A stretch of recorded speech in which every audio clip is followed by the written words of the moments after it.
เจ็บอันบ่อนไหนนี่โอ้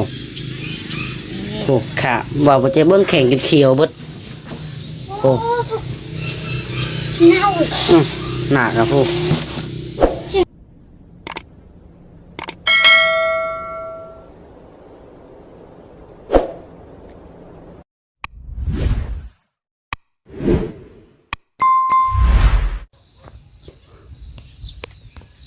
โดยพี่น้องสบายดีและสวัสดีพ่อแม่พี่น้อง FC ที่หักแพงเด้อสุขุสุขคนพี่น้องเอ้ยเอามื้อนี้พี่น้องเอ้ยเนาะบ่มีข่าวดีให้แม่ FC ได้ฟังอีกแล้วพี่น้องเนาะมีแต่ข่าวร้ายมื้อนี้พี่น้องเอ้ยทางแม่ได้เกิดอุบัติเหตุพี่น้องเอ้ยเนาะรถล้มจักสิไปจังไดพี่น้องเอ้ยมาไปห้องหมอเมื่อกี้ดิน้องหลาก็ได้เอาเพิ่นไปห้องหมอพี่น้องไปซักยากลับมาสิย่างต่อไปกับน้องวี่พี่ซั่นออกไปนะพี่น้องเอ้ยออกไปนะแล้วรถล้มรถต่ำกระต่อทางไปหน้ามันยากพี่น้องเนาะไม่แต่ต่อยังแหละนั่งอยู่เลยเดี๋ยวเข้าไปถามเบิ้งกำลังจัดแจงอยู่ตัวนี้เดี๋ยวขากล้องกับแร่มาพี่น้องเลยน้องหลากับเฝ้าในเป็นน้ำมาขากล้องในวางไว้เก็บเครื่องเก็บอย่างเอาไว้นี่ไม่ใช่ไว้อยู่หรอก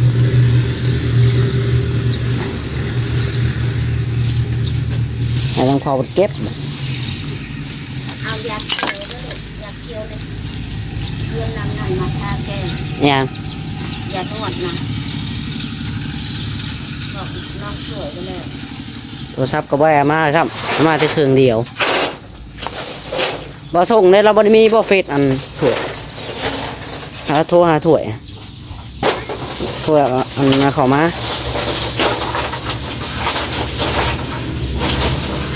สบายดีทั้งแม่สบายดีพี่น้องไอ้แก้มจุดเขียวเบิดเขาบ่อยากได้เจ็บนี่ตอนนั้นว่าบ่เจ็บเนาะ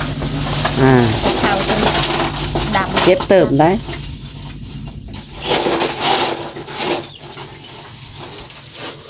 ใส่อุดมันนี่นะจับขากล้องง่ายนี่จับกล้องไงนี่เป็นบ่เห็นว่าป้าจะลดล้มเอาเบิ้งนี่มาจับแต่ข้างนี้มาจับข้างนี่จับบางนี้ก็ได้นี่ขนาดใหญ่มือถือกล้องแล้วมันถ่ายบ่ได้เอาไปที่เมียนไม้ตอกกล้องก็ทาง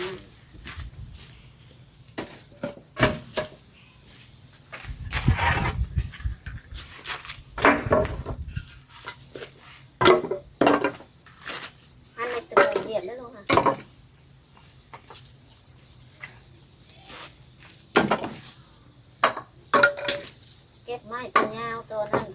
นั่นมันก็ดังไข่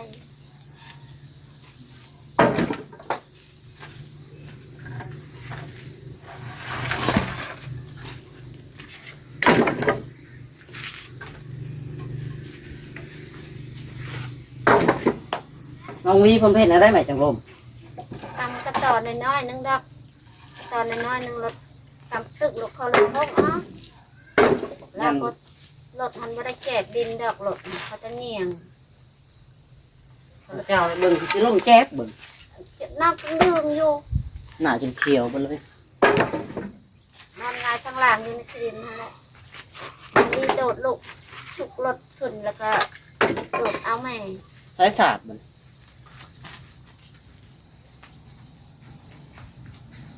ให้รถขับไปเอาศาสตร์ง่ายๆนะปะเบิ่งจังในเด้อฉาบเพิ่งศาสตร์มาปูปะฉาบอมอนทำเลย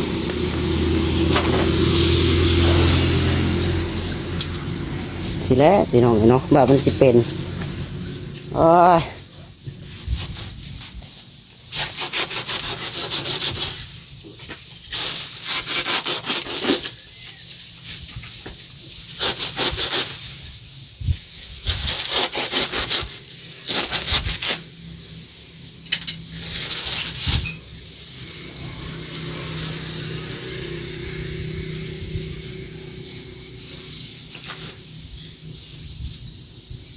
เจ็บอันบ่อนไหนนี่ โอ้โหขาว่าบ่จะเบิ่งแข็งจนเขียวเบิดโอ้ เน่า หนักครับผู้ เสียงเล็ก เป็นไข่ เอาช่องพื้นหัน ปุ๊บปุดไว้ไว้ไม่ช่วยอ้ายเนี่ยสินอนเป็นหัวไปทางไหนไปพุ่นบ่มันไม่อยู่พื้นนะอุดมันบ่ทั่วเตียงเนี่ยปุย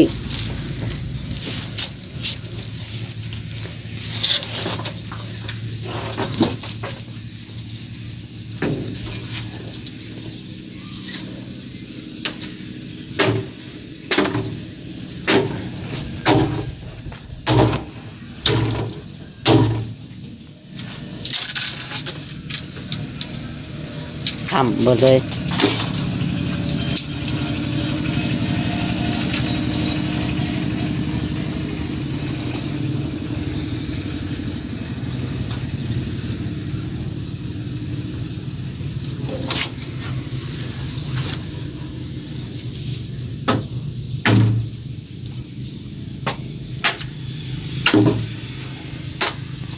เจ็ดอันจักบอล2 บอล3 บอลนั่นบ่ 3 บอนเดี๋ยวนี้ ชักยาจะเค็มเมื่อกี้นี่ 2คนเอายาให้กิน เอามาปูเอาสาบนี่ตัวนี้สาบได้บ่แม่ปูได้อยู่บ่สาบตัวนี้อย่ามัน อันนั้นเด้ลูก ให้สาบพื้นดูด ชัดพื้น สาบยางบ่ได้เด้ถือไผมันจะยุดเด้ ฉาบแนวว่าอันนี้มันปวด มันสาบยางแห้งฮ้อนแล้วมันดาดเด้สาบนะมือสาบพื้นอันนี้เด้นี่เนาะสาบพื้นเขาสานเองนี่ได้เขาตำเองนี่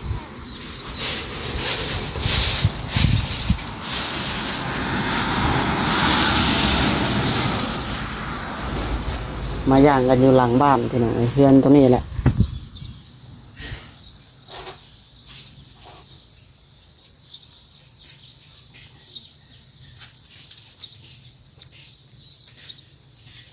ท่านหมอเพิ่นว่าใดๆแน่ไปตรวจไปเบิ่ง เห็นว่าชักยาแล้วกับกินยานี่มันโยกคนอยู่ อืม กับให้ เอา ทา เมื่อ ยาเคี้ยวคนว่า เมื่อแล้วก็ยาก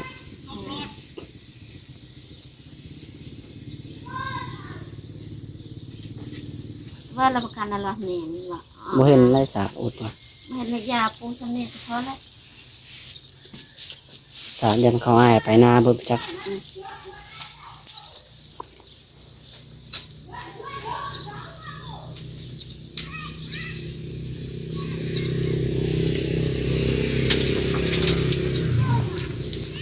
บ่เห็นเลยยะ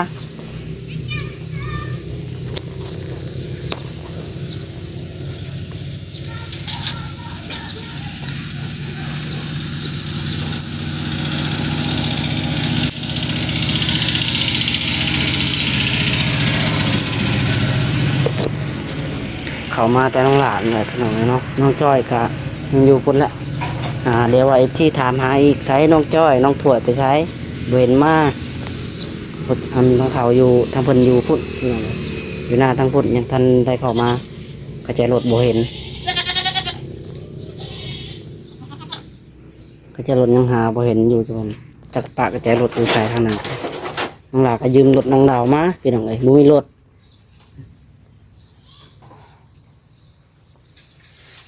เดี๋ยวเราน้องดาวมาส่วนอันนี้ไปทางไหนไป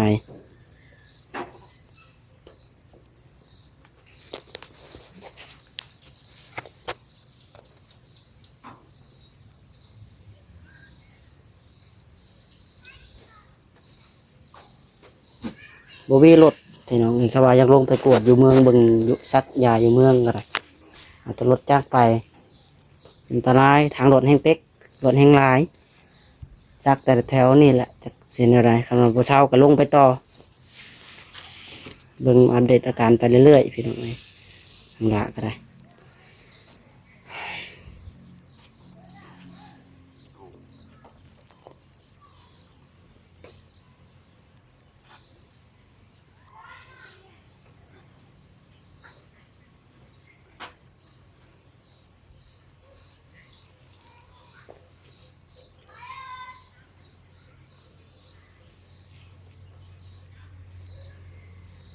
ก็จะปาดใบดอกหักได้จังโยกนี่ ตะกี้บ่เห็นหงเลยทางนั้นขึ้น ตะกี้แทบบ่เห็นหงส์เลย บ่เห็นหงเลยขึ้นมึกมาดังไฟน้องวีดังไฟแล้วก็เอาไปหนาเอาไปอันนั้นใบดอกหักมาคมใช้ห่มใช่ผ้ายานวดใช่จังเห็นหงจังโยก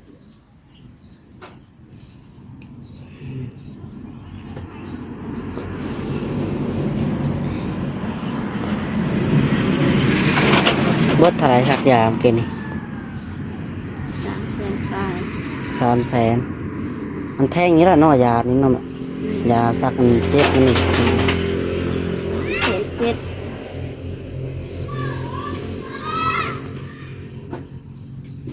มีแต่มาย่างเพื่อย่างไฟก่อนเป็นยังไงโอ้น้องหน่อยจะเอาเฮ็ดไปขายว่าทางไหนคือว่าได้เห็นได้เฮ็ดอยู่ได้เฮ็ดปวดกระตาหนึ่งเนาะ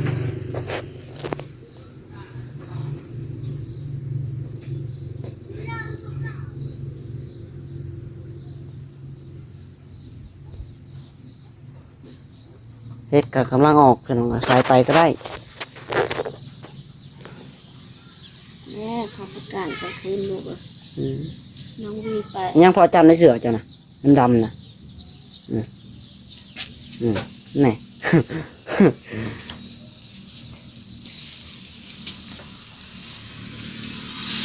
พูดลูกเขา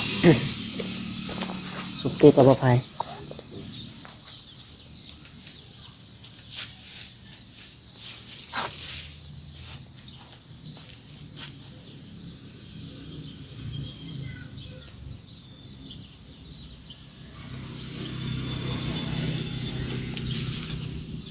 ใบหนามใบเป้านั่นเนาะหายซะ เอาใบนั่นมาใบดอกหักค่ะโทรน้องวีเอามาแต่พูดแล้ว มันออกมาเนี่ยใบเป่านะ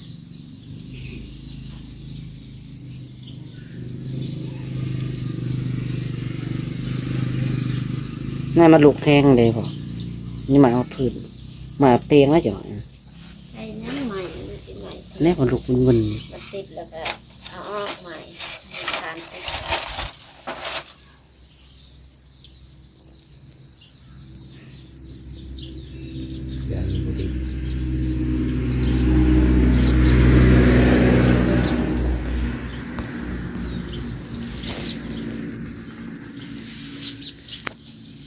นอนเนาะมาต้องนั่ง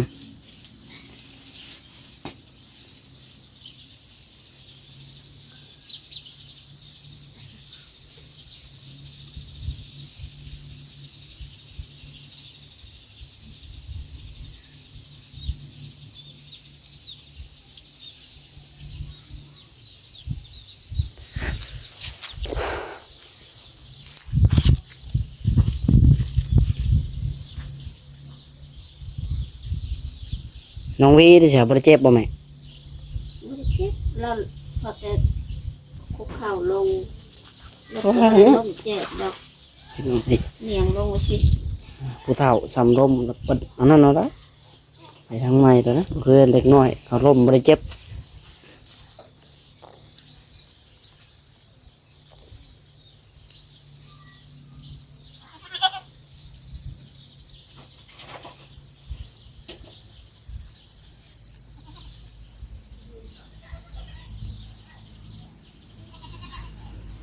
จมไม่ได้เลยเขาอายหายนะ โยไปจีบหายขับรถกระไรมาเบิ่งนี่จางคอยไปกว่า โทรไปอยากโทรแล้วโทรหาชูย่านชูหายโทรหา เรากำลังอันนี้อยู่หากระจะตื่นนอน เ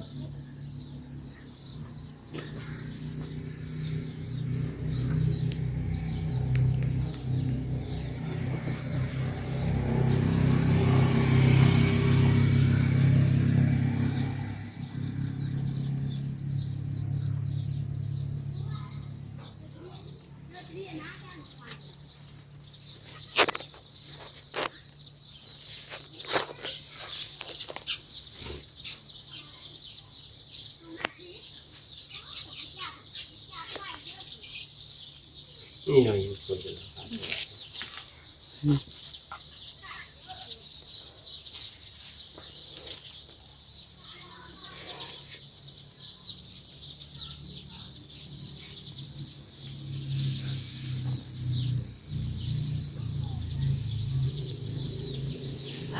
ช่วยเอายาเขียวมาขอเลย โทรให้พอจะมีเบอร์โทรฮะ บ่ได้ เดี๋ยวมีเราคอยจะกดออกก่อนมาพี่น้องเนาะตัดภาพมาวันนี้เดี๋ยวมาหาดอกหักได้พี่น้องเลยนี่แม่ว่าเอาอันนี้แหละเอาไปเป้าแล้วบ่มีอะไรบ่คืออยู่รงหักกระโดดออกมาหน้าพี่ได้พี่น้องเลยหักเอาสีลายๆนี่หักกระจำเงาเอาถั่วมาละปิดเอาใบมันหักตัวมันแก่มันหักได้ ไม่ได้ได้ของเรา เหนียวบ่พี่น้องหักบ่ได้เอาผ้ามาก่อนปลุกน้องจ้อยลำเด้อตื่นนอนแล้วพี่น้องเอ้ยโอ้ยน้องจ้อยก็ได้ปลุกก็เมื่อยจะปลุกเลยบ่ตื่น7 โมง 8 โมงยังบ่ตื่นนอนอยู่โพดโพน้องหลาก็ได้เนาะบทกันชิวาพี่น้องเอ้ยเพื่อนผู้ช่วยอันนี้ก็ได้สิได้มาจะบ่มื้อนี้เนาะผู้ช่วยเอ้ยมาเฮ็ดเวียกนี่ยามมันเจ็บมันเป็นพี่น้องเอ้ยทางน้องละก็ได้บ่จักคำชีเว้าชีว่าคือกันมีแต่ว่าทายให้แม่ๆสิเบิ่งนํกันนั่นแหละพี่น้องเอ้ยคำว่าบ่ทายก็โทษเพราะว่าเป็นเวียกเป็นงานตัวเองเนาะเดี๋ยวก็ง่ายมากเขาก็ถ่ายเอาคือเก่าขันน้องหลับบ่ถ่ายก็ได้อีกอย่างก็ถ่ายไปพี่น้องเอ้ยน้องชายแม่พี่สนับสนุนเบิ้งแง่งก็คลิปน้องหลับขึ้นก็ก็ได้เงินพอได้บริเสียเงินในกระเป๋าตัวเองเสียก็เรียกแค่แน่ได้กลับทุนกลับมาก็คือสักยาก็ได้ไป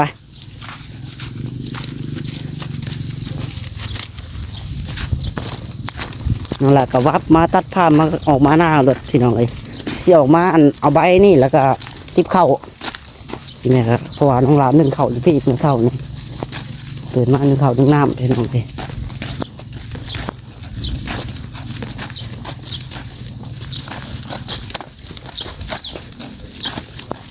เอารถไปส่งดาวเด้อเราจะเอารถไปเวียกแล้วล่ะ เดี๋ยวก็จีหาน้อง เมื่อแล้วก็ย่างเข้าไปเอาย่างเอาเราห้องแทนไปเป็นน้องดาวว่าจะเพิ่นจะไปเวียก แจดับหันบ่อ ฮะ แจรถปดหมู่เมื่อ พายมือบ่วิน วินใช้ตรงสูง มามันขึ้นเลยจับเอามือเลยโอ้ยเนาะพนังก็ได้ย่างเอาใกล้ๆนะ อย่างเนาะไอเชียวเจสิไปหันบ่อนั่นเนาะ ถอดกระชายกระแจ ถอดใส่เจหันบ่อ ไม่ได้หันเนาะ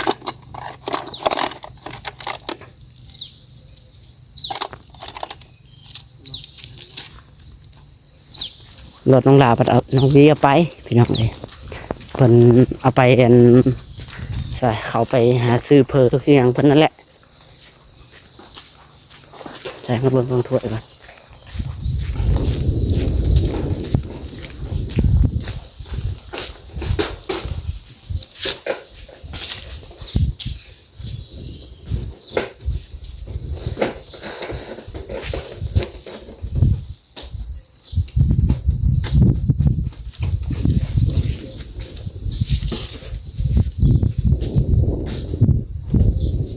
พี่น้องเลย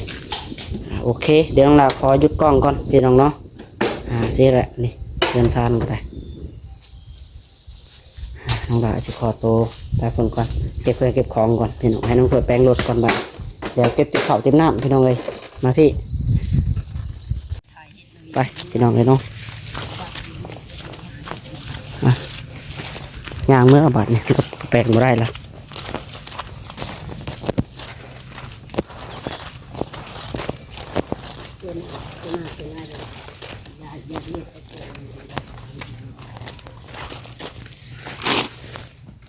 ไปโอเคพี่น้องได้ตัดภาพอยู่เพื่อนพุ่นแหละ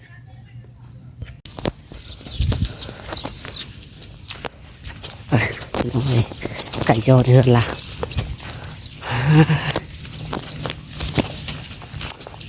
งานก็ต่อไปโอ้น้องถวดยางน้ำก้นอยู่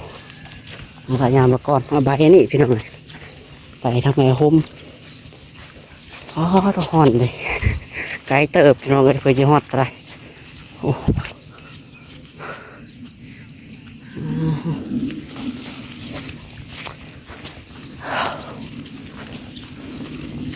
มาจากเบิดคำชีวาพี่น้องเลยยามันเนาะ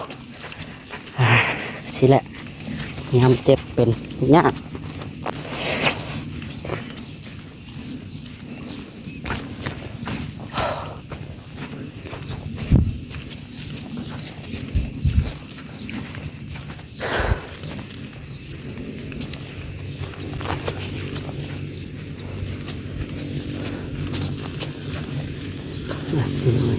เพื่อนบ่าวอารันเพิ่นก็ได้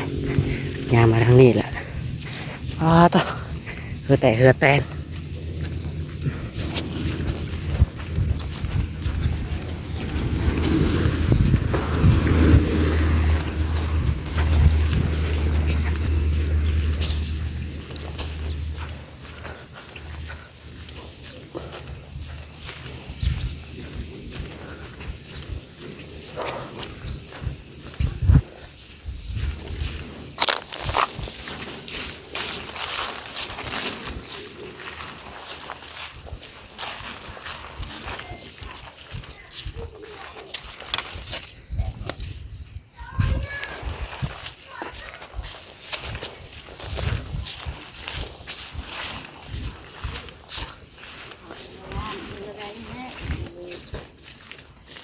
ถามบ่กล้าบ่พอคือบ่นั่นจังนี้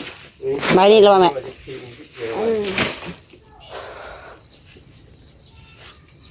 เป็นหยังมาบ่ลูก ห่อนเด้รถน้องดาวเพิ่นเอาไปนะย่างมารถถ้วยก็บ่เห็นกระแจบ่เห็นกระแจเขาเจ้าเอาไปเด้อหมูมาเล่นน้ำละจิบจะต้องส่งเมื่อเลย ชงยันนี่เก็บกระทงเลย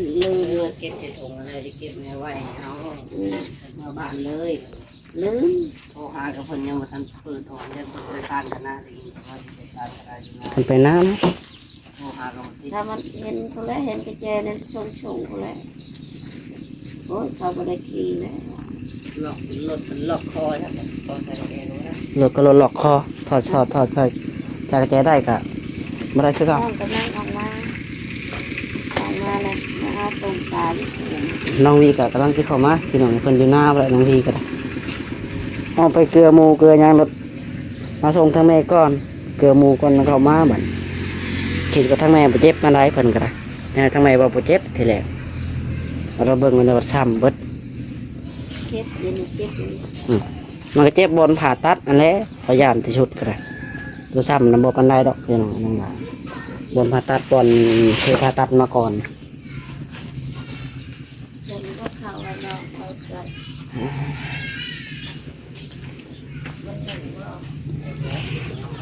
หามายังบ่ได้เบิดนะเข้าก็ได้ยังแล้วช่องติดผู้จุปุ่นนะภายติดเดียวยันถ้วยนักเอาติดเดียวก็พอ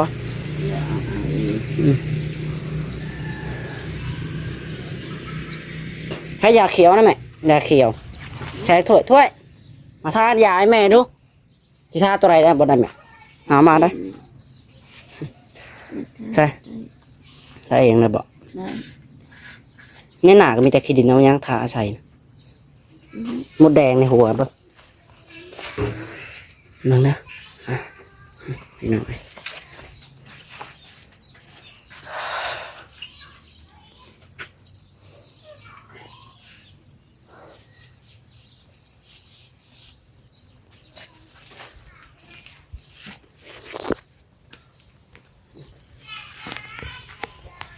พี่น้องเนาะ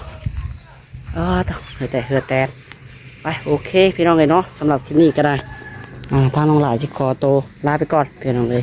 ไปพบพอกันคลิปต่อไปเนาะพี่น้องเนาะ ตอนนี้ก็ให้ทางแม่เป็นย่างก่อนเจ็บบางไหนแน่ทางแม่วะเจ็บในบอลพระตัดบอกเข่า เจ็บขา นี่เจ็บข้างเลยเนี่ยมันคือว่าเคยผ่าตัดมาก่อนนั่นแหละเนาะอย่างไรก็ลองย่างไฟเบางก่อนเพราะว่าในใดก็ลงไปห้องหมอต่อเป็นยังไงนะครับสักคือสักยาแล้วเนาะมาให้เลือดมันกล้ามให้เลือดแลนปกติสักยานี่แหละพี่น้องเลยไปโอเคจากพี่น้องสำหรับที่นี่ก็ได้ถ้าว่าผิดพลาดประการใดต้องขอโทษขออภัยพ่อแม่พี่น้องแม่เอฟซีเบิร์ดสุขุสู่คนพี่น้องเลยเนาะน้องหลาก็ได้สิขอตัวลาไปก่อนพี่น้องเลยเดี๋ยวพบกันคลิปต่อไปนะพี่น้องเนาะโดยสบายดีพี่น้องบ๊ายบาย